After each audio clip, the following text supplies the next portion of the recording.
It's been 7 long months, but we are back. It's the CFT selection show from BVG Sports. I am the other guy alongside my beloved broadcast partner, the one and only Brownsville Gamer. Thank you so much, and we're very happy to be back. Very excited to record our opening selection show here at E Studios. Now, what's very exciting is that we're back. We have 21 teams that have worked their way for a chance to become the CFT champions, and we have a lot to unpack. So let's get right into it. And I think the first thing that I want to start off with is last year, right? Let's think about last tournament. And first, big congratulations once again to Indiana on winning their second CFT championship, first in the modern era. And what made it very spectacular is the fact that they did it undefeated, right? They've won every single game, 9-0, and they did it in a way where they only had about, they gave away 10 points really as the largest deficit, and that was against Fresno State. I mean, to think about it, to only give up 10 points, and you didn't give up those 10 points until what? The championship game, just goes to a testament how powerful that defense was. And again, I want to give my congratulations to Indiana. You know, they ran undefeated. They ran the table. I'm proud of them. But let's not, cut any slack for Fresno State. I mean, they had a historic year. The generation run they went on, because, again, they came in there as the laughingstock of the tournament. You know, their first one, they lost every single game.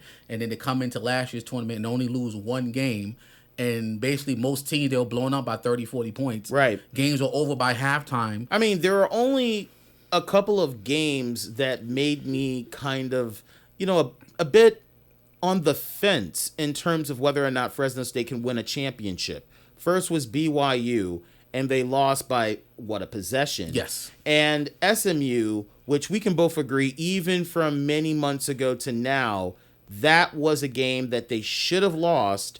But for some weird reason, they were able to, get by 2 points. Yeah, SMU basically gave them the game. So, but that we can agree, that they should have lost their game. So it's bittersweet that Fresno State will not be in the tournament this year. So sorry, cat's out the bag. But I will say that if Fresno State, and we'll come back to Fresno State eventually in the show, once we go through the teams through the stages here, do you think Fresno State could stand a chance to repeat history, make it to a championship, and even win it all? Don't answer it now, okay? Right, because we don't even know the teams that are in yet. But that's one thing to talk about. Another thing that I want to mention from last year's tournament was Texas. All right, now Texas, on paper, and as a Longhorns fan, on paper, every year since the modern era, they look like a championship level team. Every year since 25, 26, they have just figured out a way to lose when it gets to the semifinal game. The first time was a nail biter, right? That was a low scoring game. It was a game that was more of a testament of each team's defense than it was a shootout. Now, that was the first time. The second time, Indiana tore that ass up, right? Texas didn't stand a chance. And we even had a back and forth. I don't know if you remember which team had the easier route to getting into a national championship. Was it Fresno State or Indiana? And I argued that how Texas was a fraud compared to Ohio State, compared to Indiana, compared to Fresno State. And they were the 4th seed. How did you feel about that? Again, 25, they lost that nail biter to Washington. They lost by, a possession. Right. And that was a single-digit game. I think they lost 7-2. Very low, another low-scoring game. And it was a heartbreaker that we think, okay, they're going to redeem themselves. They got back here, this year. But, right. I mean, when you really look at their run to the semifinals, I mean, they barely got past Oklahoma State. Right. And then they got dog-walked by Indiana. It showed that they're the bridesmaid and never the bride. I mean, there's another team that would fit that persona, but we're not going to get to them yet. But I will say Texas more than likely will be in the tournament because, and we'll explain once we announce the teams, but even entertaining a hypothetical world, Texas is in the tournament this year, and they do their thing. They figure out a way to win 4 wins. Do you see them as a late playoff team this year?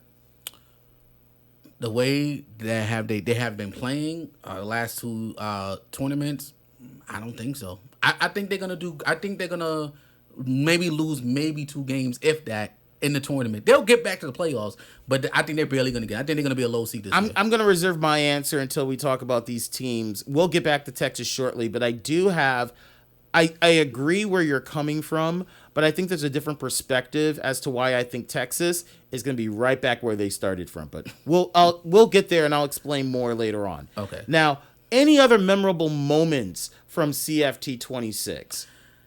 There's so many. I mean, money? I mean, I would put some money on some of these games. I mean, some of them were like, if you were gambling, damn, you might have lost some bread on some of these games. I think Indiana and Fresno State's first games were a story to tell because Oregon's first game was ass.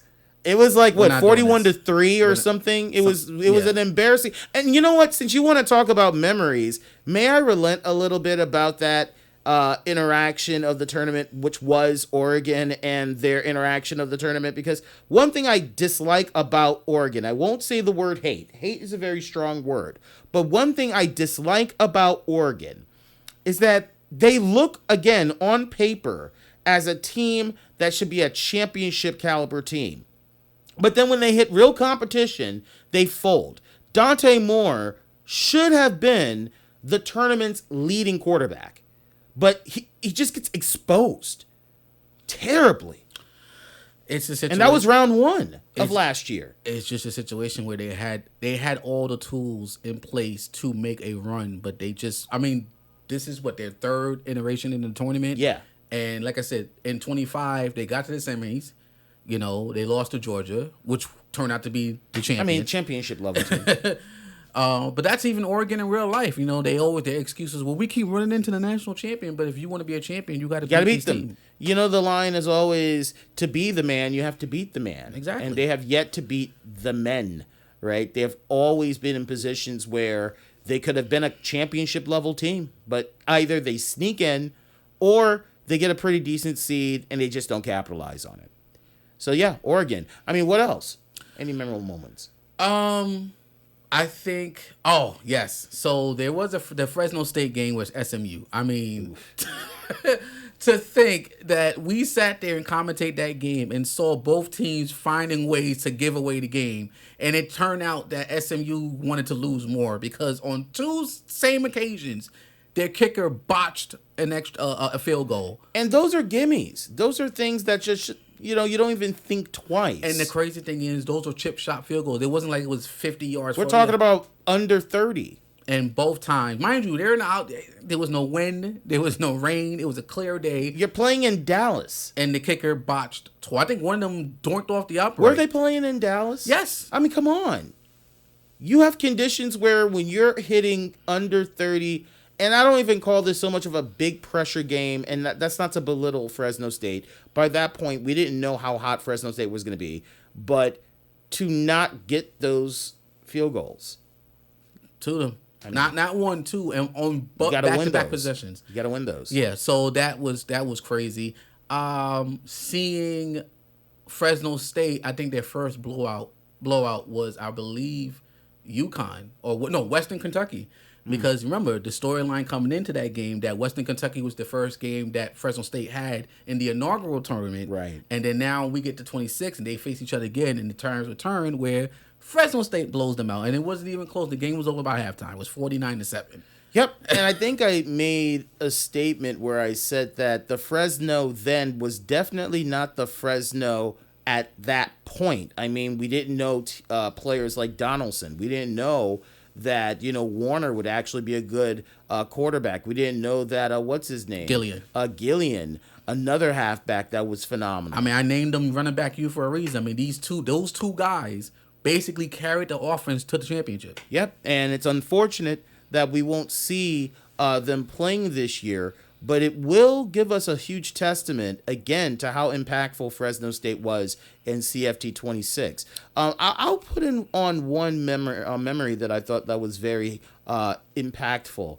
I think there was a rant, and our engineer, was present for this. Oh, that was the Indiana and Ole Miss game. That game pissed me off. that game pissed me off because it really showed how much Ole Miss was just so much of a misleading team. You think on paper, all right, this is their year, okay, and then they get face crushed by Indiana.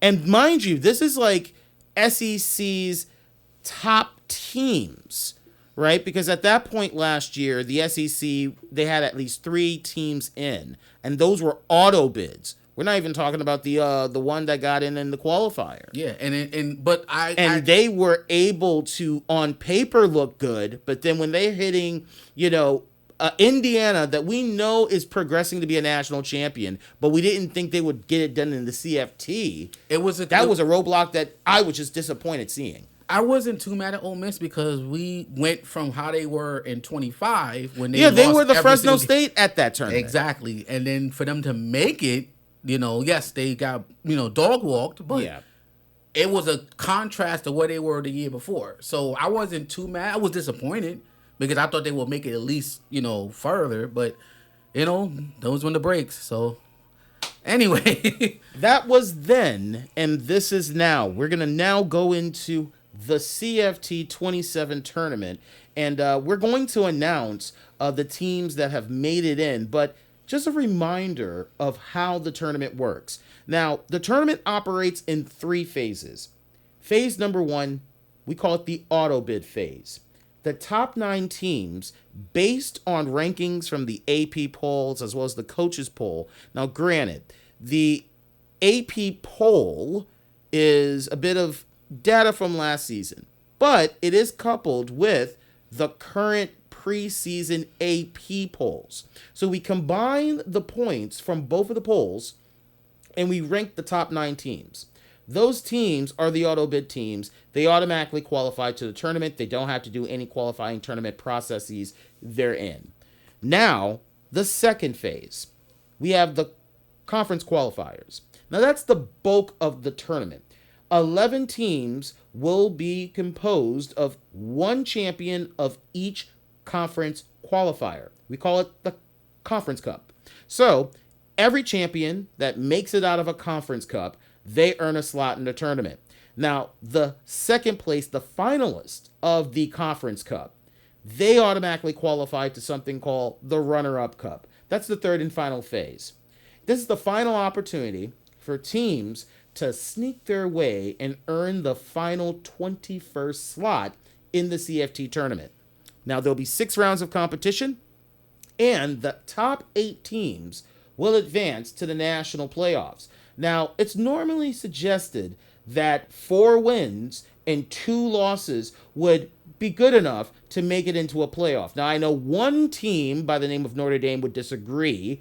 They didn't make it in last year, but if you normally get a 4-2 record, you're sure enough in, but you got to play very well even with a record like that. Quarterfinals will be played where the top 4 seeds will get the home field advantage. And for the semifinals, we have more of a, garden-esque type of theme. It's more rose and cotton, right? The semifinal games, one will be played at the Rose Bowl, and the second will be played at the Cotton Bowl. Now, the champions, right? We call it the champions for a reason. The championship will be played at Allegiant Stadium. Oh, okay. In Las Vegas. Because I know last year we played a Hard Rock in Miami, so, going bigger this year. So, go big or go home. That is the structure. That's the CFT for this year. So, let's do this. It's now time to announce officially the first phase of participants, the auto bid teams. And we're going to go in order of ranking. So the very first team in, the number 1 auto bid team of the CFT 27 is Ohio State. Not surprising. Yes. Ohio State, national semifinalists of the CFT in 26. They lost to Fresno State 35-21, and they are again amongst the top ranked of the auto teams from the Big Ten. Not surprising. Ohio State was a powerhouse last year. They just ran into an immovable, irresistible force, aka Fresno State tore that ass up, boy. That game. I mean, the score, if you had to rank the games of the tournament, I would rank that as arguably number 2. The score doesn't do it justice. Yes, the score looks as closer than it did, but if you look at it on the garbage points in the fourth. Yeah, that's all it was. It wasn't even close. It was just all garbage points. But yeah, Ohio State, not surprising. They're always, a powerhouse. They're always contending, so no complaints here. Let's not forget, they got a powerhouse by the name of Justin Sayin. Just a note, I was such a novice last year. I remember week 1, I was calling him Justin Savin. And here's the logic, all right? Here's the cat putting it out the bag. The reason why, aside of my ignorance, I also had a play on, words moment where I'm like, is he saving his best passes for a moment of esteem or something of amazing achievement? Because he was so underpowered against Fresno State. And also, it was more of their halfbacks that were very impactful coming out of Ohio State. I didn't really see much coming out of this player, but hey, this year, statistically in the game, Sayin is arguably, I think, in the top 3 for overall quarterbacks. He has a 94 overall with a 92 awareness. Well, I mean, he can have all those things, but if the team around him ain't doing shit, it don't mean anything. But like I said, Ohio State, I got them at least going to the playoffs. Well, let's go to now our second team that makes it in. They quack. Oh, it's those guys. Anyway, Oregon is overall number 2. They're back. I'm not even. The quack is back. At least they're higher, this year. Jesus Christ! I mean, every time I see them on paper, I'm supposed to get excited, and then there's evidence that says otherwise. They do what they always do. This is their 3rd year going into the tournament, and this is going to be their 3rd year. And I'm going on record and saying it right now. They're out of here again. They'll make the playoffs. They'll make the playoffs. That's not even a question. But they think they're gonna go out in the quarterfinals. I don't think they're even gonna get to the semis. They're not getting to the semis this year. I honestly think that if we think about success coming from Oregon, Dante Moore is still a legit quarterback, arguably top 3 in the tournament. Not to mention they have Decorian Moore, their wide receiver number 1. Overall 88 with a 96 speed. He's one of the fastest wide receivers in the game with a 97 agility. I mean, he's going to be a very big workhorse for the offense. That's not going to mean nothing if they keep choking. Well, look, Oregon is known for their speed. I know that history tells us that they will choke, but I always like to give a benefit of the doubt. New year, new team, new possibility of them breaking out of that dry spell we call a playoff run. All right, what's next? Number 3, the Dogs are back. The University of Georgia is number 3. Now, a CFT former champion from 25. This is a surprise, but it's not, because we were shocked that they didn't make it last year. Yeah. And we were taken aback when we found out that they didn't qualify. I was actually disappointed. So the fact that they got back here this year, again, this one is a no doubter for me. They should be in. They're gonna probably, if not go undefeated, they might go 5-1, get a top seed, and have a home playoff game. I mean, it could be that, or it could be a Georgia that goes 3-3. This is also the same Georgia that last year ranked 12th in the tournament. So if they fall into a very top-heavy preset schedule, where your first 2 teams are top 10 teams, and you can't survive out of that, then I don't know, right? We'll be lucky if we could see an Oregon crack into the bottom 8 in terms of seeding for the playoffs. So my question to you now becomes, do you think Oregon will even be a playoff team this year? Like I said, I think Oregon will make the playoffs. I don't think they're going to... I mean, they barely got in last year, but they're going to make it. They just won't get to the semifinals this year because of how... When the teams that we're going to announce coming up, I don't see them getting to the semis again this year. They'll make it. Yeah. I don't see them going far. And here's a team that can really crush them early in the playoffs if it happens. Yeah. Number 4 is the University of Texas. National semifinalists of last year, losing to Fresno State 28-20. It's getting to the point. It's getting to a point right now. If they don't get to at least the semifinals, then no. If they don't make it to a final, then they're fucking frauds. I'm gonna call it for what it is. As a Texas fan, 2 consecutive years in the semifinals and they fall flat. Well, hopefully the third time's a charm. We talked about it already. So I'm hoping that they have something to prove. Arch Manning should be NFL ready by the time we play this tournament. That's what the people say. And again, Texas is not like some of these programs that they don't know the experience on playing at a high level every game, where essentially every game is a playoff. Texas consistently on paper is a stellar program. They just got to get over the goddamn hurdle of a semifinal, dry spell. Well, like we said, hopefully this year the third time's a charm, because it's only so many times you can lose by heartbreakers. Same thing like Oregon. Number 5, Notre Dame is an auto bid team. Now, I've fought for God's team for last year's tournament, primarily because their road to getting 4 wins was far more on the tougher side of things than other teams. And I'm gonna say this now, as I said last year, and when we did the selection show last year, if that was the case, they should have got in. Because honestly, let's go on record. Now I can't speak for you, but I can speak for myself. If Notre Dame would have got in and had Oregon's spot, I think Notre Dame would have been a better matchup. I think it would have been now much better. Indiana still would have won, but it wouldn't have been a blowout. And to be honest, we never got the chance to see an Indiana Notre Dame matchup anyway. Yeah. That would have been a really good Big Ten match in the tournament to watch. I mean, I guess they wasn't on their side of the bracket, so no, it is what it is. But at least Notre Dame was in this year. They were here last year. They went 4-2. Unfortunately, I guess due to some unforeseen circumstances. Again, 9th seeded team, first team out. We were shocked, but I think they should get in this year. With the teams that we have this year compared to last year, they have no excuse. Now, it's weird that we haven't gotten to this team yet, and this just demonstrates ranking. The 6th auto bid team is the reigning CFT champions, the Hoosiers of Indiana University. Indiana came in like a buzzsaw last year and basically bulldozed, bullied, and burnt down every city. 9-0. Let me repeat that again. 9-0, undefeated. Last game was against Fresno State. For the record, let me call it right now. I called that game to the T. I said 21-10. It was 21-10. And the interesting thing, and again, you got to give Fresno State its flowers, because Indiana going into that championship had a thought of, if we can just contain the run, then, we got Fresno State on lock. And then Warner started playing as a quarterback. Could you remember that? Yes.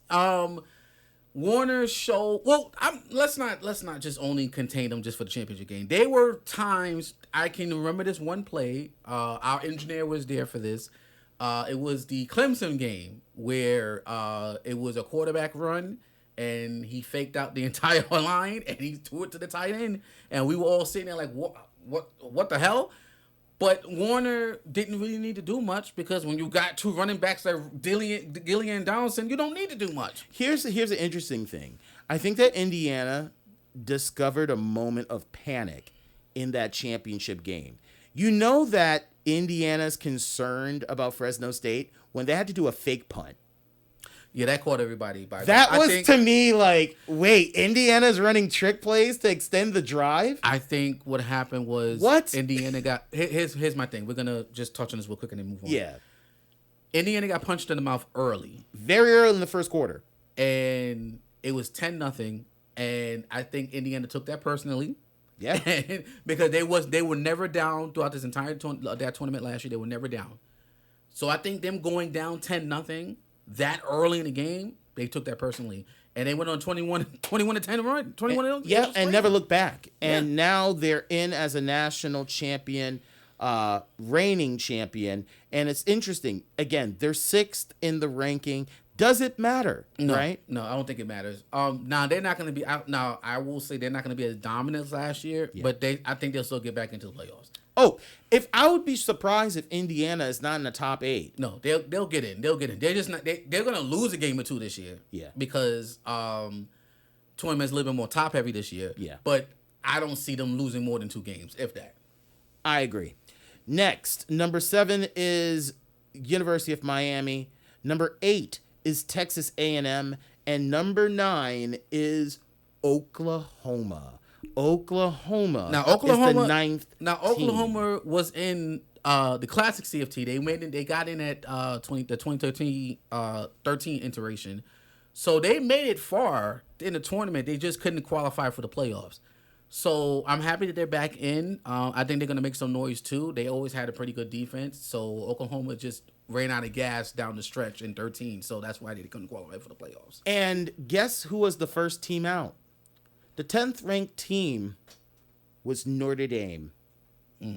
The difference between them was under 20 points between the 9th and 10th seed. So Notre Dame would have needed at least 20 points to make it into the top 9. So Notre Dame's only chance of getting into the tournament would be as a conference qualifier. Will they be the conference qualifier? We'll get there in a moment, because now we've just announced the auto bid teams. Just one more time, your auto bid teams this year are Ohio State, Oregon, Georgia, Texas, Notre Dame, Indiana, University of Miami, Texas A&M, and Oklahoma. All right, so let's move on. Now we're gonna have the qualifiers. Yes. What do you think? Do you think this qualifier round compared to last year is different or any better than it was last year? I'm gonna be honest with you. There's a lot of question marks in this field, and I don't mean that in the negative sense. I do.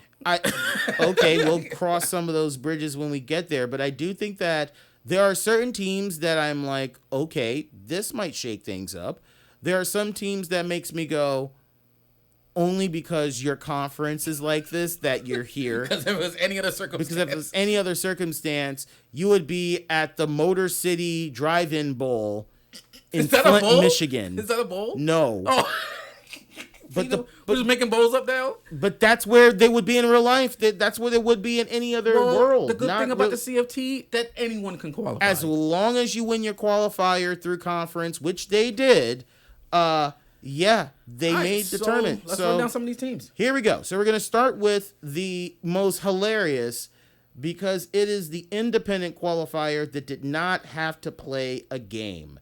The one team, the first team in, that played 0 games to qualify. I think I know what team it is. And we have them as a spotlight team this year, meaning we're going to be tracking their games throughout the tournament, is the Huskies of the University of Connecticut. They are this might be the most controversial thing I have ever said in the CFT. And please, I don't want to get canceled, but I'm going to say it. They're low-key affirmative action, right? Because they're the only reason why you're in is because they're representation. They're in because they are a non-conference, and it would be weird to have every single team represented from a conference minus the independent. So because every team in the FBS is essentially allocated a conference, for the exception of not just Connecticut but Notre Dame, I guess the cat's out the bag as to whether Notre Dame is playing in the tournament. If the conference championship... Anyway, point is, they're in... Can I say something real quick before you continue? Go for it. Oh, God, this is going to sound crazy. So you saying that UConn is like a DEI hire? Yes. Okay, you kind of said that too fast. I thought you were going to think about it. Like they are statistically a team that if they were playing in any real conference, like let me ask you a question. If there was a world where we had to realign the conferences and Connecticut needed a home, where would you put them? I would either put them in the American or ACC. I put them in the American. If they were in the American, I think Connecticut would be a mid-range Connecticut, American team. Would they be a qualifier coming out of the American? Maybe. I think they will be. I think every other year or every few years they'll always be in contention for the conference championship. Now let us not look past Connecticut's achievements though. They had one game where Connecticut put up. They were shooting up numbers. Mm-hmm. What game was it? You sure about that? I think there was a game where Connecticut actually played pretty decent. It was maybe it was a non-televised game, but I do have something in my stats. I will have to look back where Connecticut was actually decent. Because to be honest, in fact, let me look this up. I'm not saying lying because I know you have the stats, but the game I remember was the game they got dog walked. I mean, yes, that's not to say that Connecticut did not get face crushed. That's an understatement. That is an understatement. I'm actually pulling up their records now. Again, Connecticut was 2-4, and they destroyed Clemson. It was 41-20. Well, I mean, you said Clemson was just asked that last year. I mean, Clemson was a joke. They were 1-5. Yeah, I mean, for an SEC team like that, they were a joke. And they lost to Fresno State. So that's just tell you everything you need to know. So, do you think that UConn will be maybe a 2-4 team, maybe a 3-3 team this year? What do you think could be a projected record? They could be 1-5. They could be. You think the most they're going to win is a game? Can we be serious? Yes. I thought we always have been. When you look the teams that we're going to announce, can you honestly say with a straight face that they got a chance to win more than 2 games? I mean, I will say that they beat Georgia. Let us not forget that Georgia, you call it a fluke, but legitimately Georgia won that game 27-17. So, look. Can UConn make it to the playoffs? No. They're not a playoff team. We can both agree on that. Do we suspect them breaking even? I don't think so. I think they're going to be a 2-4 team. I think that they will probably beat at least one mid-major. Well, unless they match with Toledo or something, I don't see them winning. Assuming Toledo's in the tournament. Yeah, but I'm just paraphrasing.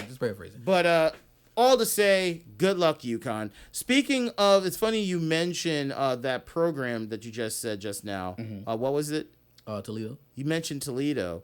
We're going to talk about the MAC in a moment, but we're going to go into Conference USA. We're going to go into Conference USA, and for the first time ever, Kennesaw State will be playing in the CFT. Oh, they're going to make all types of history. Oh, Kennesaw State, I mean, congratulations, you made the tournament. Oh, you're going to make history. Oh, whew, man, the scores what we're going to see in these games, we're going to think the scoreboard's broken. I hope you can detect the sarcasm. I mean, the scoring that we're going to see, the plays we're going to see. I mean, the all right, coaches are going to be. Can we be honest with each other? Yeah. Okay. So, do you think that Kennesaw State will at least have one game where they have a fighting chance? No. Not even okay, so let's go back to Kennesaw State after we finish through everyone else in the qualifier and the runner-up. Oh, yeah, because that's not going to take long, sure. Sure. It's not going to take long at all. All right, who's next? Washington State, representing the Pac-12. Another situation similar to the Independence Cup. But unlike this Independence Cup, the Pac-12 had a final round. It was Oregon State versus Washington State, and Washington State won. Not even that. The Pac-12 was back. So, next year, we won't see this bullshit. We will actually see real teams through realignment, and the Pac-12 will have a real qualifier. But let's be honest here. This is another Kennesaw State situation. We haven't seen Washington State in a CFT since CFT 13. And that should tell you something. That's a self-explanatory. You don't have to go through anything. There's no diet. I mean, if you really watch this entire series and you can name me like just one Washington State game, I'll send you a T-shirt for all our subscribers, the first subscriber to tell us the first game that Washington State played on CFT 13, I'll send you something stupid. There's a glitch. Okay. Next team. Representing the SEC outside of the major at-larges, Vanderbilt will be in the tournament this year. Not bad. First time in, right? Yes, it's their first time here. Vanderbilt, middle of the road. I mean, in real life, they made some noise. They don't have year. Pavia. Yeah, true, but I think they might do something. They're not gonna go to the playoffs. I don't think so. They will probably. I see them lose. I see them winning about 3 games most. Look, I think that Vanderbilt is basically one of those programs that are just like the B-level SEC teams. And that sucks because if you're an SEC team and, you know, Vanderbilt, they've had a pretty phenomenal year last year. They were ranked in the top 25. How they made it out of the SEC tournament this year is a testament to how far Vanderbilt can go. Well, I mean, the SEC portion of the tournament will be, if you really want to be honest, it's going to be a gauntlet, and it's going to be the last man standing. So it's not going to be easy to Vanderbilt, but if they play well and they get some pretty good matchups, I mean, yes, they don't have Pablo anymore. It sucks. And let me put it this way with Vanderbilt. Vanderbilt, by the way, was the 3rd seed in the SEC Cup. Mm-hmm. So they had a first-round bye. Mm-hmm. First round, they faced South Carolina, 11th seed, garbage. Mm-hmm. Then semifinals, they faced Alabama. They knocked out Alabama in the semis, 38-21. And guess who was in the finals of the SEC Cup that year? Oh, well, this season. Mm-hmm. Who? Missouri. Oh, okay. Missouri made it to a final this year. That's the thing. They couldn't make it to the tournament. The thing is about the CFT, before we continue real quick, it's just you never know what can happen with these qualifiers, because the teams that you would not expect or suspect to make it. Like this year, we'll get to them. We have a bunch of surprises this year. So it's just showing that every year the surprises and the team, it elevates. Everyone gets an opportunity. This is not a situation where it's always going to be top heavy. It's the same 5 or 6 teams that get any team outside of a select few. UConn, no love for Washington State. Yeah. I just love how this person is allergic to mid-majors. No, I'm just allergic to truth and honesty. And sure. I'm not doing this with you. Anyway, we shall see. What's the next team? Moving right along, we go to Maction. Yes. Western Kentucky is back. And you know what? I'm going to give Western Kentucky some flowers right now. This is their 3rd CFT appearance.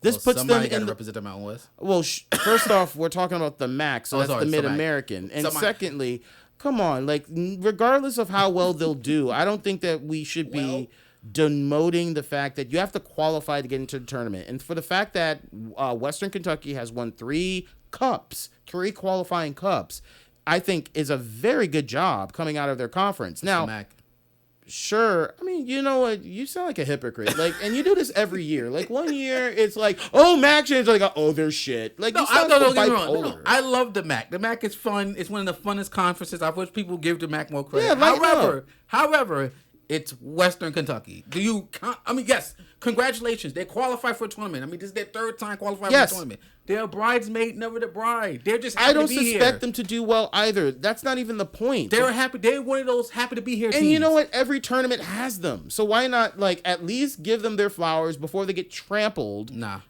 Well, shows your heart. Let's go to the next team coming out of Mountain West. And this time, and you know what? It's kind of lackluster to mention them. It's Boise State. And whoa. Time out. Yeah. We're not going to do that. Boise State, yes. Last year, they had... And watch how I'm going to pretend to be him for a moment. Go ahead. Last year, I mean, let's be honest here. Boise State ran into juggernauts last year. But they went 2-4. That's my point. They ran into juggernauts. Yes. So I can't say... they didn't win. No, you're right. I just you know who also went 2-4? Who? Western Kentucky. It's Western Kentucky. Exactly. That's don't try to outdo me. Point. No, don't try to outdo me. You cannot give any. Let me throw some rope out for fucking Boise State when they had the same record as Western Kentucky at the CFT 26. So by precedent, they're both trash.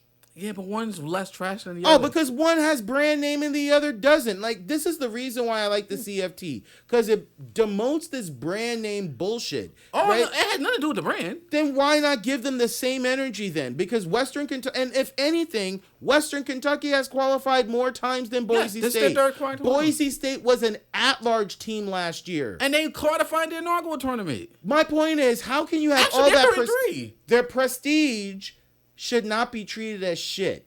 All right? If we're going to give Boise State the shit that Western Kentucky gives in comparison to each other, then we should make it 50-50. Let's make sure that we give them that same criticism. No, we don't have to do anything. Well, look, all I got to say is, will Boise State prove something this year? They went 2-4. They're not making the playoffs, but I think they're going to have a better record than they had last year. They're going 2-4. I think this bracket this year is not an easy bracket for them to just simply I think it depends on their coast on by. matchups. I think their matchup is going to determine their record. We'll talk about that shortly, but I don't think they're going to make it past 2 wins. Next, coming out of the Big 12 is Texas Tech, which is our second spotlight school this year. NIL University. NIL University, where if the money is green, you're on the team. And look, Texas Tech, to be fair, has some people that I would say composes a good offensive line. They got Cameron Dickey. You gonna ignore that part? Jesus.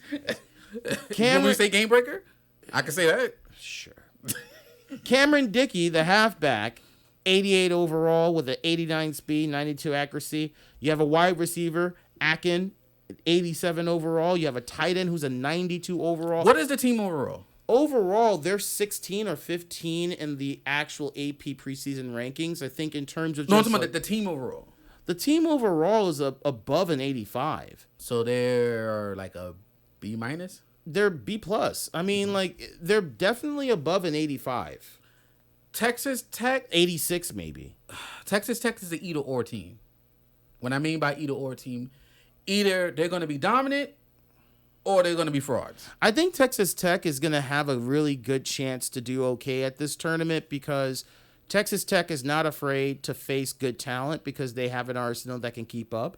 But they're also not the type of team that we can just presumably say, yeah, they're going to win the game automatically. We don't know much about Texas Tech, to be honest, to just simply say they're an automatic top 8 team. Yeah. But I will say on paper, they should be in the top 8. That's what I'm saying. They should make the playoffs. On paper. But that's why I said they're either or team. Either they're going to be dominant or they're going to choke. Well, next team up, another question similar to this, coming out of the ACC.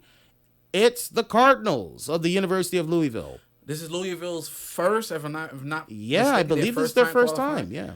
Louisville, it's up in the air. They're a coin toss team. What I mean by that is they're new to the tournament, which is great for them. Congratulations to them. But they are a matchup team. They are, depending on who their friend them is, what we're going to see from them. Because if they have considerable matchups that favor them, they can go probably 4-2. Hey, I'll go on a limb. They might be 5-1. But if they get matchups where it could be a either or, then it may not favor them. So Louisville, it all depends on who they match. Their first round is going to determine how they're going to do in the rest of the playoffs. I think this is a very mid ACC team. I don't think they're as good as you think they are. I believe they're going to go 3, primarily because can they beat the mid-major teams? On paper, they should. But I don't know if they can handle themselves against Texas. I don't know if they can handle themselves against Oregon. I don't know if they can handle themselves even against Indiana. I don't know if they can handle themselves against Notre Dame. I don't know if they can handle themselves.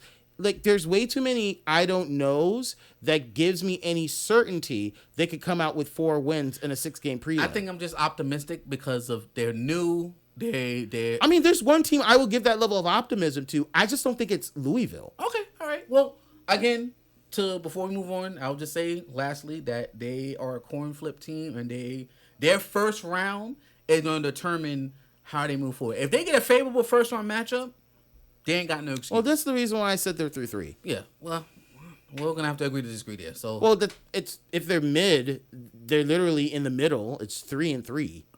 Like how are we not seeing eye to eye here? I think they'll have a running record. So 4 wins. I think they're gonna have 4 wins. Okay, so I guess we agree. Like I said, we'll agree to disagree. Sure. All right. Next, coming out of the American is South Florida. They've been here in the Classic, but not in the Modern.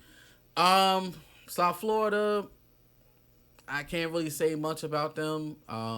Don't have much information. They have been to the dance before, so I'll give them in that. The Classic. I don't think it means much. No, I think if it doesn't matter if it's Classic or Modern. If you have been here before, you've made it to the dance. You've got an invite to the party. All right. I hope they can keep up.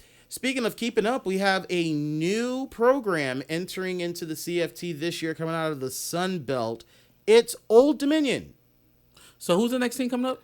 No, before we ignore them, like you would normally do, at least I've done some homework to give them some praise a bit. First off, congratulations on making it to the CFT. Ooh. If you win a game or two, then that's nothing to boo-hoo. Win a game or two? No. You got them winning a game? Yes, because statistically there are teams that are not your brand name since you're that infatuated with them. I don't go by brand names. Yeah, you do. You have a brand name bias. Like every single team that I've mentioned, yes, and I go to the tape. Like every single mid-major team that we've mentioned this entire tournament, you have either flinched, criticized, or gave no rope.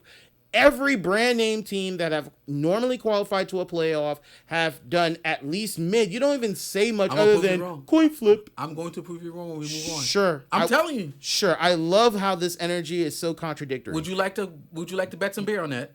We'll get there, sure, because I know you're full of it. But before we go into the next team, just to talk about Old Dominion, there's one player that I think we should not ignore, and it's their halfback, the junior Devin Roche, number 7. Number 3. I'm tongue-tied. See? 84 overall, but with a 91 speed, projected to be in the top 20 fastest halfbacks in the tournament. So if there's at least one player to maybe put your eyes out if you're an Old Dominion fan, the Monarchs, it's going to be Roche. But will they be successful? Look, I'm not going to be naive and think they're going to be a winning team. They'll probably win a game. But I will say it's good that they're here. All right, next. Every tournament needs a doormat. So, Again, mid-major bias. Next is the big... Watch this. Watch how he's going to flip-flop quick. Next is the Big Ten. Okay. Coming out of the Big Ten is, for the first time ever, the Trojans of Southern California. USC is in the tournament, not Troy. I don't know why you're thinking they're even in the Big Ten. That's weird. I just had hopes. I'm sorry. I was just messing around. If they had another realignment, maybe. So the Trojans of USC is in the tournament, first time ever in the CFT. I don't have much of a gauge on the Trojans, so I don't have much to say. However, I will say that any team that, you know what? I'm going to go on a limb here. And we didn't even get to that part yet, but I'm gonna give one of them to them. I think there might be a dark horse. Okay. Might. I'm just saying might. I'm not saying guarantee. I'm not going to disagree with you. In fact, I'm actually going to agree with you. I'll explain later as to why I think USC is a dark horse. Okay, cool. But I will say that USC being in this tournament is one team that I'm actually excited to see because of 2 seniors. One, their quarterback, Malvia, number 14, a 92 overall with a 97 awareness. I mean, if this is the type of player that can play in the pocket, we're going to see some high numbers from this quarterback. There's a cornerback, another senior, John Ted Williams. And this is a bump and run player that can entertain you on the line. A 91 overall with a 96 awareness. They can give it to you on both sides of the field. I'm excited to see a USC team this year. That's what I'm saying. I think USC, even though it's their first time here, again, this is not biased, but it's a matter of they are depending on who they face, and like you said, the guys that you just ran down, they might be fun to watch. I'm putting them as a top 8 team. Ooh, I'm saying it. I think on paper they look just as good as Notre Dame. They're just not as ranked. You got them qualifying for the playoffs. Yes, I think they can win 4 games in this tournament. You got them as a top seed. No, middle of the road. Bottom 8. So you got them barely getting in. Maybe 7th seed. Okay. All right. I think they are going to be a high 4-2 team. Okay. Because they are not a team that doesn't have any weapons. They do. It all depends on who they face. Well, that's for every team.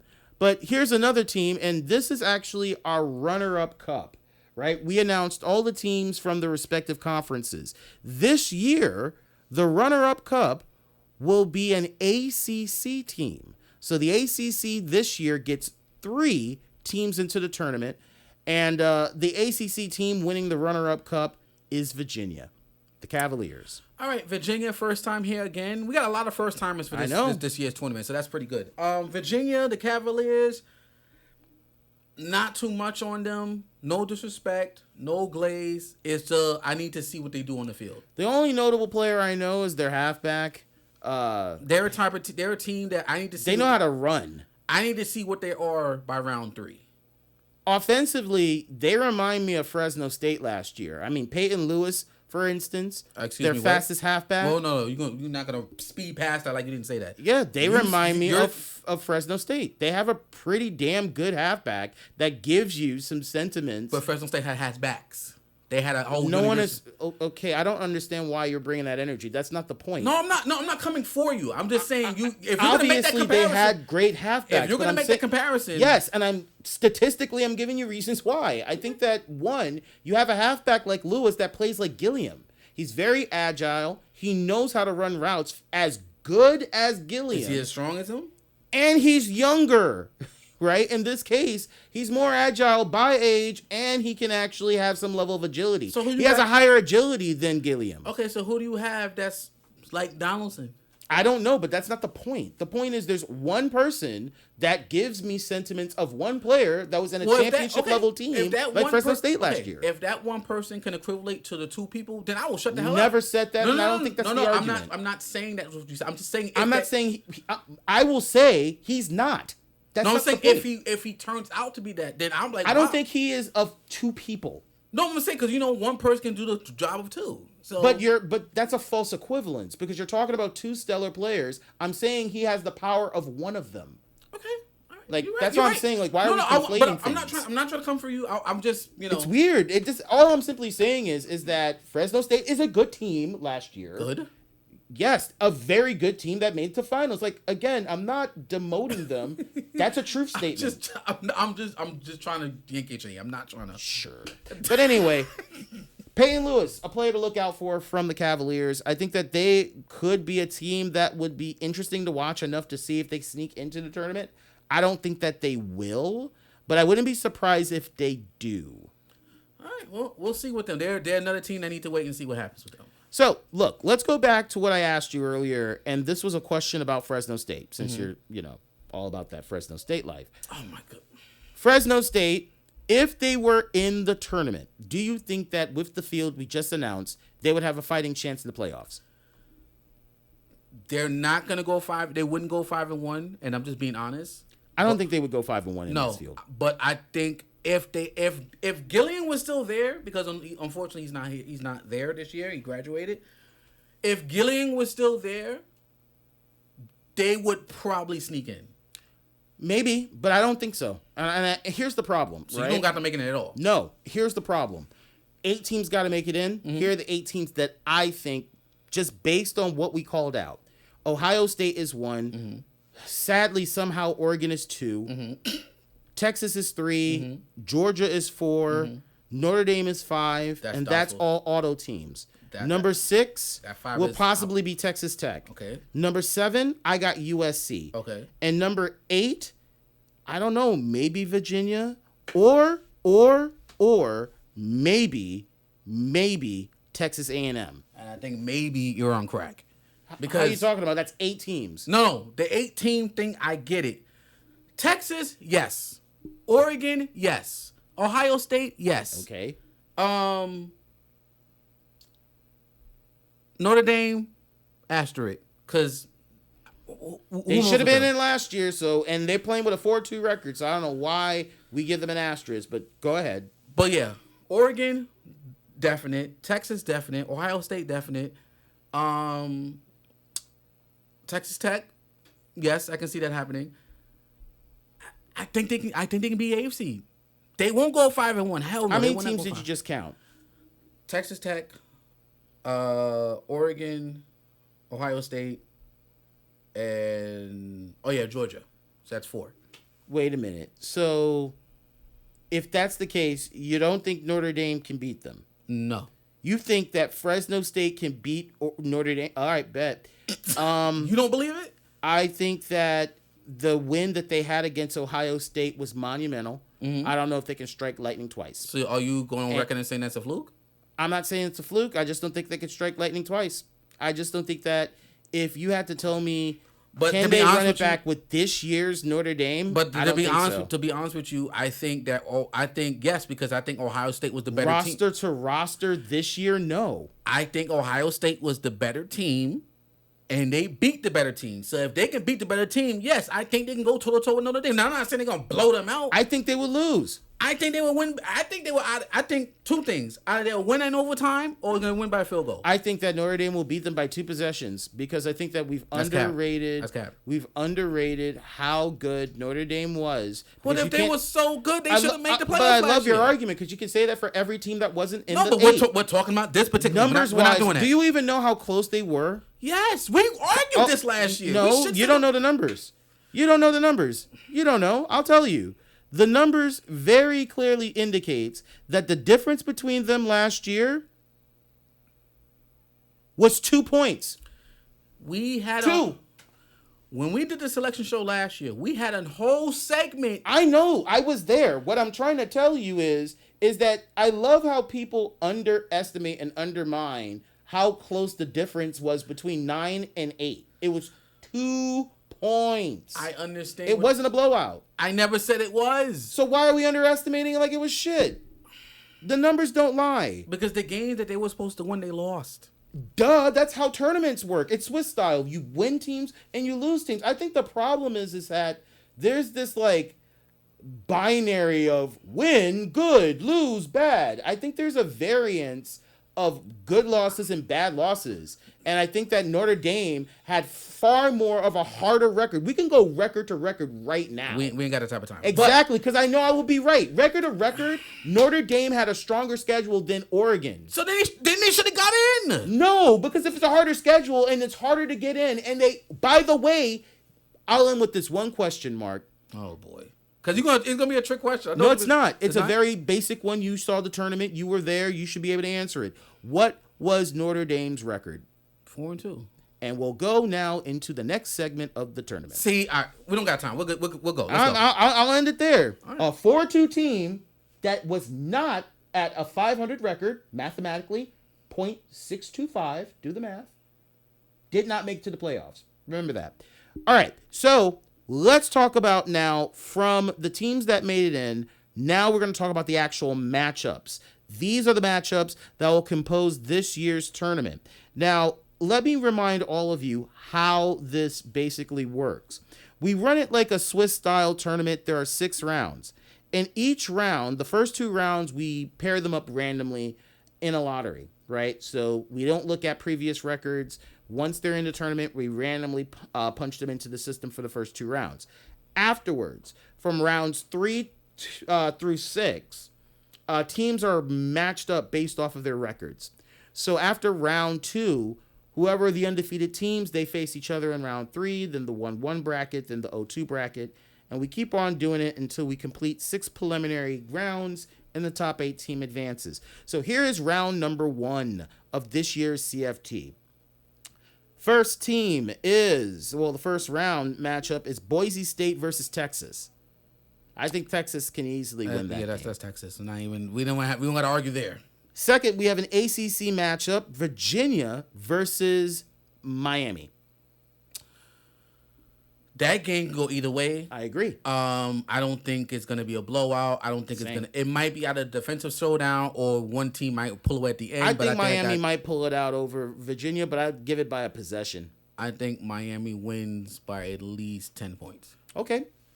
Next, Notre Dame, Kennesaw State, and Kennesaw State's playing at home.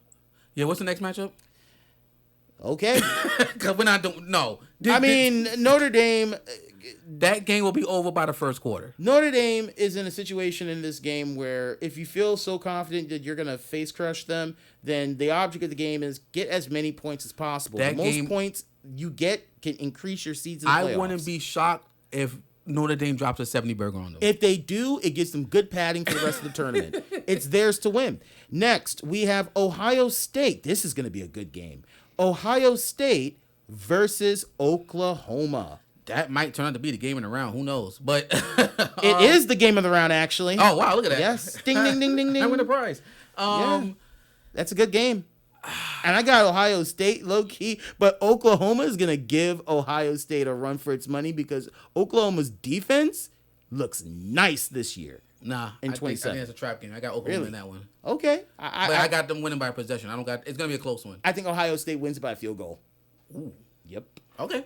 But I got Oklahoma. I don't disagree that it's not going to be like a close game. It's going to be a close game. Yeah. It's going to be a good game. Yeah, I think Oklahoma wins. I think Oklahoma wins by like a small margin. Like they I think they escape. Yeah.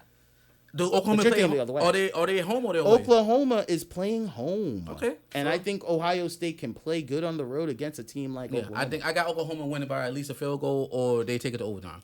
All right. Next, we have the reigning champions. They're playing at home against Texas A&M. That might be another game in a round, and I think I got Indiana winning that. Indiana's winning at home. I got them by 7. Same. They're going to win it, but I think it's going to be like 14-7. Yeah, I don't think Texas Tech is going to lay down and die, but it's not Texas Tech. Sorry. I mean A&M. I don't think A&M is going to lay down and die, but I don't see them winning that game. And if they do win the game, Indiana has to make a mistake. Well, we'll find out, but that's going to be an interesting game to watch. Our first spotlight team, UConn, they're playing away against Washington State. They should be able to win a game like this. They should be able to win a game. They should. They're playing it hard because it's on the road. Okay, let me put it like this. Yeah. If UConn don't win that game by at least halftime, I don't see them win that game. Oh, shoot. So the burden is they got to be in a lead by half? If they can't play from behind. Okay. That's an interesting perspective. Why would you go that route? Why do you think they need to take the lead by the half to symbolize a win? Because Washington State could be one of those trap teams. And it's like... You keep saying trap games. What do you mean by this? Teams that you should beat, but then you end up losing. Okay. And... that might be one of those games. So I think UConn needs to be leading by half because I don't think Washington State is one of those teams that you want to play from behind. I see. So I think the best thing for them to do is be up by at least 2 possessions by halftime. Gives yourself some cushion just in case if a running goes off, you got some breathing room. Because the last thing you want to do is be down and now you have to play catch up. So yeah, UConn needs to win by halftime. Well, look, I think that UConn has a chance. I think that I'm actually going to go on record and say that UConn will beat Washington State. And who knows? Maybe they can take it further from there, but their first win could be on the road. Oh, no. UConn's going to win a couple of games. Now, are they going to win more than 3? That remains to be seen. Again, they're 2-4 at best. But they should be able to beat Washington State. But again, goes by my notion, they have to be up by the half. Next, USC is facing Western Kentucky, and USC is playing it on the road. That's going to be an easy first win. Yeah, what's the next team? Next is Georgia. Another good game. Georgia's going to be facing Louisville on the road. That's going to be another close game. I think Georgia's still going to edge it out. Yeah. I think Georgia's going to win by at least 2 possessions. Okay, on the same page. I think that Louisville's going to put up a fight, but they're going to be down by a possession. Yeah. It's not going to be a live and die type of situation. Do you think the 2 possessions is going to be like, okay, garbage points by the 4th, and that's how they're in the lead? Oh, no, I think it's going to be 2 possessions, and they're going to hold on to the lead for the rest of the game. Oh, shoot. All right, an early defeat. Next, we have Oregon. They're going up against South Florida on the road. That's a W. Oregon is probably going to win by like 30, so we're not even going to even go into depth about that. Now, the next one, I'm going to call this a question mark. If I'm a poker player and I can read you, you're probably going to say chalk. But the next game is Vanderbilt at Old Dominion. And I think Old Dominion could beat Vanderbilt. This could be an upset special. This can be a Michigan versus App State situation right here. And this is the part when he says chalk. Look, I'm going to piss you off right now. Unless Old Dominion hits a damn 20-point game breaker, this game is over by halftime. Talking about Old Dominion. What? Are you... I want what you smoking. Whatever you smoking, I want it. Because Jesus. I'm Monarch. I think it's going to be Vanderbilt losing to Old Dominion 14-7. I'm calling it. Okay, you know what? Fine. Since you want to be a poker player, cool. If that's one of the games that is being broadcast, It's not. It's not. This is a non-broadcast game. Oh, because I'm about to say, because I was about to bet a case of beer, but I don't got to worry about that now. Because there's no way on God's green earth that Old Dominion is gonna not. I don't care. All right, let's find out. Let's find out later on. Yeah. I don't know if we'll ever come back to this. Maybe we're just saying it here, but let's make a mental note somewhere in the first 2 rounds that we go back to this game and see what happens. Maybe. Exactly. This means that Texas Tech will receive the bye in round number 1. That concludes round number 1. We already said what the game of the round is. I think it's a no-brainer. It's going to be Ohio State at Oklahoma. Oh yeah, that's the game of the round. Yeah.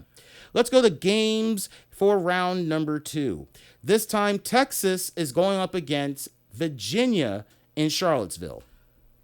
Texas is going to have that one. I think they're going to be up by at least 2 positions. I think Texas could lose, right? And I think part of the reason is that if Texas was playing Virginia at home, I think the comfort level is going to be something that he can manage. But I wouldn't sleep on Virginia too much. I mean, it's not going to be a blowout, but I still have Texas edging that out. At least Texas is going to have that game won by at least the end of the third quarter. All right, let's find out.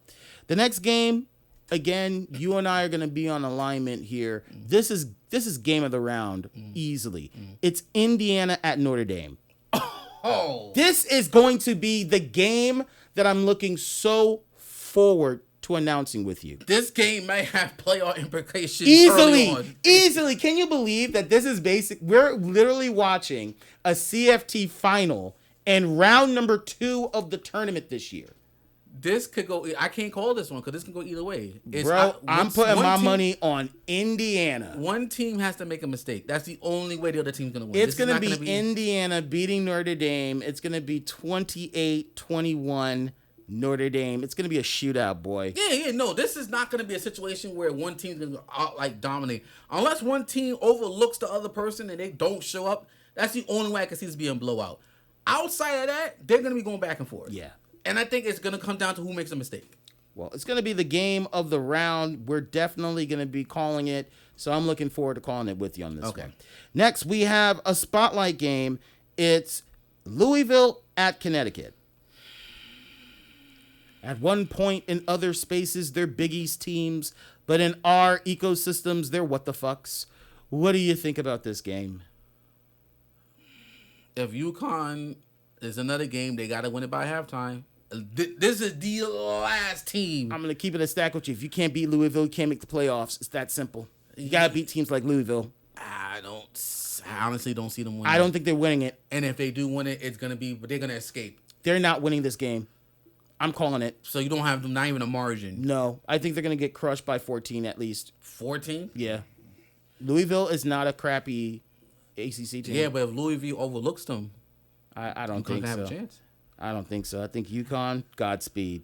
All right. Next, we have a former Pac-12 matchup. It's Washington State at USC. You're serious? Former Pac-12 matchup. USC's playing at the Coliseum. I can't see how they lose this game. They're not going to lose this game, and I'm going to go on record and say that USC is kind of a 40 burger easily. Easily. And you're saying they're playing at the Coliseum? They're playing at the Coliseum. And you know what's very funny here? USC is going to get an easy 2-0. First game they play on the road against Western Kentucky. Second, they're playing at home against Washington State. And Washington State is not that bad of a team, but we don't know what of their record puts them at a level where they can withstand USC's offense. You can put them on a level with God, and it's still not going to make a difference. They're not winning that game. Look, USC is going to they're going to go into round 3 as an easy 2-0. Yeah. I don't see them losing these games. In fact, they're going to be winning these games by 30, 40 points. These games are going to be over by halftime, and we're not going to think nothing of it. I want to disagree with you, but I can easily see a world where that's a reality. Now, we'll sit here and both laugh our ass off if they drop one of those games. Well, that'll be something to talk about in extra time. Yes. Next, we have Miami, this is a game. This also could have been a game of the round. But this time, it's Miami at Ohio State. That's a good game.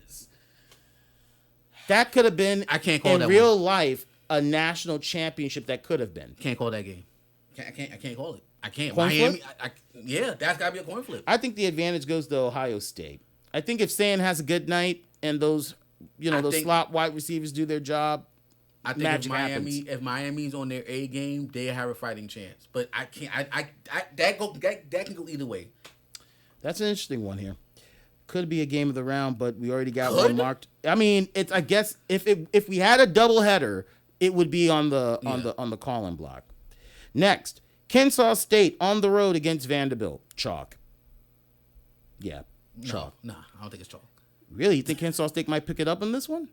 No, I'm smoking. It's over. Exactly. I'm like, what? It's over. Kennesaw State they're getting smacked. Yeah. Sorry, guys. Next, Western Kentucky at Boise State. Boise State needs to beat. Come on. When was the last time they faced them? I don't remember. I think they had a classic CFT match. They did, but that was then. This is now. Boise State got that in the bag. I got them winning by 2 possessions. Same. Next, we have a really good match. It's a former Big 12 matchup. Oklahoma at Texas A&M. That's a lot of toss-ups in these rounds, especially second. There's a lot of toss-ups. I love the pairings in this round. I can't call that one. I love these pairings. There's a lot of couldas, wouldas, flip a coin. That's another coin flip. That can go either way. I got the edge on Texas A&M. I think that Texas A&M, if they have a strong showing with the defense shutting down any potential threats coming out of the quarterback from Oklahoma, then yeah, I think it could be Texas A&M's day. And they're playing at home. We'll see. Next, spotlight game number 2. It's South Florida at Texas Tech. Chalk. Yeah. Chalk. Chalk. Texas Tech is going to drop at least 40 on them. Easy. That game's going to be over by halftime. Easy. Hell, I'll go on the limb. That game might be over by the first quarter. Let's find out. And finally, it's going to be Old Dominion going to Eugene. They're going to Oregon. I feel so... Okay, first round, for the record, I said that Old Dominion could have a fighting chance against Vanderbilt. I will say on record for round 2, there is no way in hell that the Monarchs have a fighting chance against the Ducks. Is there a mercy rule in the CFT? No. They should be, because it's gonna be a bloodbath, and they're playing, and they have to go to Oregon. They got to go to Eugene. Look, in one of the hardest stadiums in the country. Nike University is gonna put their they're gonna stomp their logo. I wonder what jerseys they're gonna wear to bust that ass. They can come there butt naked. It's not gonna matter. Old Dominion. I bet you're gonna wear their training shit. Like, yo, we play this for practice on 2-a-days. I'll put the practice squad on there. They'll still whoop Old Dominion. Hey, low key, I would preserve my fucking my QB1s, all my first line we gotta send a message. Guys. We gotta send a message. Well, for points, yes. Yeah, and to be honest, I think that is the right strategy. When you're in a preset and you're trying to get as many points as possible, yeah, but you gotta be careful, because you don't want to put yourself in a position where you lose your best player. Well, you figure that out if you're already ahead by a certain amount. Yeah, but no, that game's gonna be over by halftime. Very easy. That means Georgia will receive the bye in round number 2. Right. So that concludes the actual pairings for round number 1 and round number 2. I'm going to say it one more time, and I'll say it briefly as a recap. And round number 1, it's Boise State against Texas, Virginia versus Miami, Notre Dame versus Kennesaw State, Oregon State versus Oklahoma, Texas A&M versus Indiana, UConn versus Washington State, USC versus Western Kentucky, Georgia versus Louisville, Oregon versus South Florida, Vanderbilt versus Old Dominion, with Texas Tech receiving the bye. Round number 2, we have Texas facing Virginia. Indiana, they're facing Notre Dame. Louisville will face UConn. Washington State will face USC. Miami will face Ohio State. Kennesaw State will face Vanderbilt. Western Kentucky will face Boise State. Oklahoma will face Texas A&M. South Florida will face Texas Tech. Old Dominion will face Oregon, meaning Georgia will receive the bye in round number 2. All right. Now, a couple more things before we wrap up. We know about the teams we kind of have an idea of the teams that would make it to the playoffs. Let's predict a potential championship matchup. Okay. Now, based off of the teams that I see here, I have Notre Dame and Texas in the championship tournament, the championship round of the tournament. Easy reason for me, I think Notre Dame on paper, if they play the way they should run the table. And I think Texas, if they don't get there, then I don't think Texas will ever get there. I think this is, out of the years that Texas is in this tournament, this is a statement year for them to make it to a championship. And I think that they could, if they do what they got to do, especially Manning, they can make it to a championship. What do you think is your two teams? I think I got Indiana going back. Really? Even with this personnel? Yeah, I think I got Indiana going back, and I think they might either face out of Texas A&M. Oh, A&M? Yeah. Where do you get Texas A&M as a championship level team? I think if Texas A&M, depending on what their matchups going past the first round, I think they might steamroll their way through the playoffs. They're not going to go undefeated. They're going to have a couple losses. But I think once they get to the playoffs, because they're going to make the playoffs, I think they're going to go on a run. I don't know. I think Texas A&M is, on paper, they're a top 9 program. I also think that Texas A&M is one of those SEC teams where they can look as good as a Georgia, but they can look as crap as Kentucky. It really comes down to where they are and whether they're playing hot when it matters at a tournament like this. So that's your matchup. Yeah. Keep in mind, by the way, the teams in their respective conferences receiving the at-larges. This year, Big Ten, they roll in with 3 at-large teams. That's Ohio State, Oregon, and Indiana. ACC, they have Miami. The SEC has 4 at-large teams. That's Texas, Georgia, Texas A&M, and Oklahoma, and Notre Dame being the only independent with an auto bid. I think this year, if you have to think about the conference, what will be the winning conference? Last year was the Big Ten. Do you think the Big Ten can run it again this year? I think it's going to come down to either the SEC or the Big Ten, because those are it always ends up this way. Those two conferences have the most top-heavy teams, and I think a champion is going to come from one of them. I'm sick and tired of it because it's so predicting. It predicts. And I get that. The way that the structure is built, it's always either an SEC or it's always a Big Ten. But I'm actually going to go out on a limb here and say I think a Big 12 team can do it this year. I'm going to say it. I think that a Big 12 team could do some damage, because if a team like Texas Tech can really do what their roster says it can do, I wouldn't be surprised if we see them going into a championship game or even at least a semis. Well, it depends on who it is, but I'm still going to go on a limb, and I'm still going to say it's either going to be the SEC or Big Ten, just based on what we have announced and the matchups. Well, that is true. I mean, at my matchup, I have an independent up against a SEC team. Right. So it's like, yes. Is it unfair that we keep hearing the same 5 or 6 teams every year? But so do you not think that a group of 6 will even crack into a semi this year? It depends. Look, of the teams that are from the non-power, what do you think is the one team that has a chance to make it into a semi, if they could? Maybe Boise State.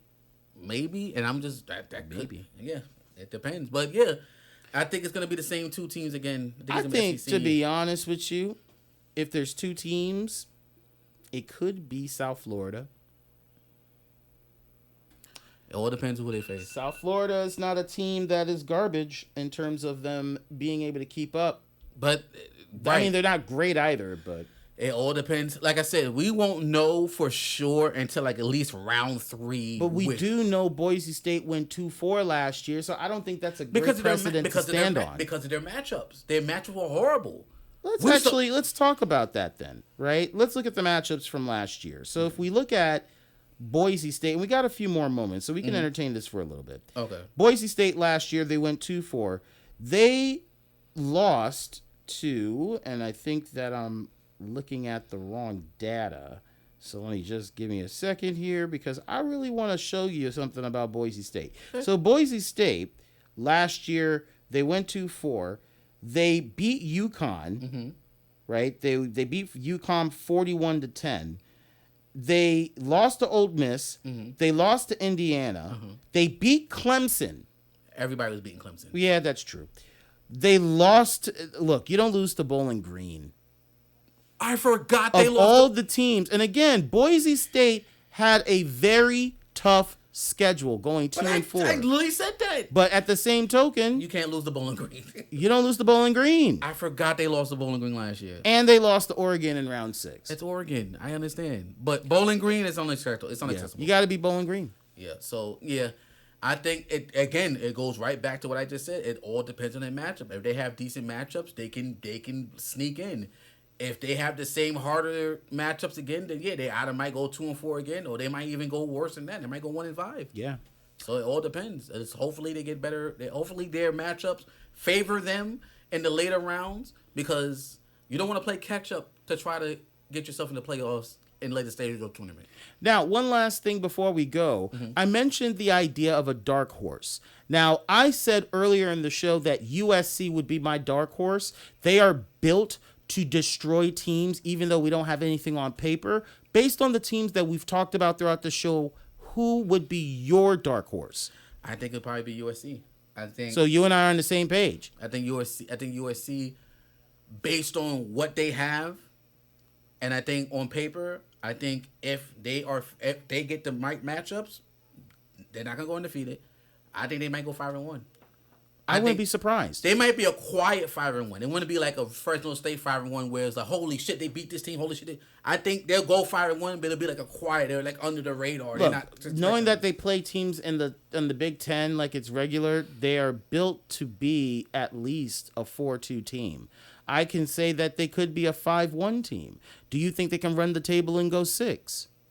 All depends on who they face in the later rounds. I don't think so. I think there's way too much talent to get past an Oregon maybe on a good tournament, or even or Indiana, or Indiana, yes. Well, I'm just saying these are all coming from the same conference. Oregon is iffy, so I can't even say Oregon because we've seen Oregon shit the bed. Yes, but we've also in regular gameplay in the prelims, they're just as dominant, if not the most dominant programs, getting it done in the in the prelims. And to be honest, that's what matters right now. We're not talking even about playoffs too much. I understand. But can they make it in? Look, USC, I'm watching them. I think they're going to be a very good team. We're going to pay attention to them. And I would pay attention if I were you all watching. Yeah. Speaking of watching, we thank you all for watching us. We are going to wrap up now. In terms of what's happening next, we're going into our first game. Right? So we begin with the game of the round. The game of the round is going to be Ohio State at Oklahoma. That's going to be the first game that we're going to call. And then we will have our spotlight game. And for UConn, Washington State, it's going to be on as the first game in the modern CFT going up against UConn. That's going to be quite exciting. Either it's going to be a close game, or we might have to have extra time for that one. So nonetheless, we're going to see that happening along with the game of the round, and then we'll watch other matchups going into game number 2. As always, we thank you all for watching. If you like what you've seen, always comment. We would love to hear feedback. We would love to hear your thoughts on who you think might win this year's CFT, who might be your dark horse, and what do you think about some of these teams even making it to the tournament? Your comments would always be appreciated. Not only that, like what you see. That way we're on your algorithms. And if you really dig it, just subscribe. The more subscribers we have, it shows us that we're doing some things right. And we couldn't do this without you. Marks, thank you so much for being here, and another year. Yeah, man, I'm looking forward to it. This is one of the best times of the year for us because, it keeps me busy. And also calling these games and, pissing him off, calling game breakers and, trying to make him break, because I will try to make you break. Yeah, this you kind of saw it here on the opening selection show. So, yes, we want to thank everyone here for joining us. But before we go, let's not forget some plugging moments. Starting with you, we got the pod on your channel. Yes. So, guys, episode 20 of the pod is out now on YouTube. So, please go check that out when you can. How do we get to see you on social media? You can check me on social media on That Other Guy 1987 at Instagram, That Other Guy 1987 at TikTok, Mark Ryan Forrester on Facebook. And I am on Twitch at That Other Guy 1987 on Twitch. So you catch me on all those platforms. Once again, episode 20 of the pod is out now on YouTube. Episode 21 will be out later this week. So we got some shorts on YouTube. I mean, so on Instagram and Facebook that you can check out right now if you just want to see what's about. And once again, we cannot thank our engineer enough, Original Studios. You know, we want to thank him for giving us the opportunity to record here at his studio. And oh yes, his Instagram at Original Recording Studio at Instagram.com. Please check that out there. Once again, he's been amazing. His sound is great. We are happy that he's able to give us this opportunity, and we're doing more with him here. So stay tuned for that. But BBG, you have anything else before we go out? Yeah, and as always, if you like the material, again, Brownsville Gamer on YouTube. Yes, we have the CFT. We also have other content on the channel, so if you like what you see, peruse on YouTube. Until then, we will be back for the game of the round of the first opening round of this year's CFT. Thank you all for watching. We'll see you next time. See ya.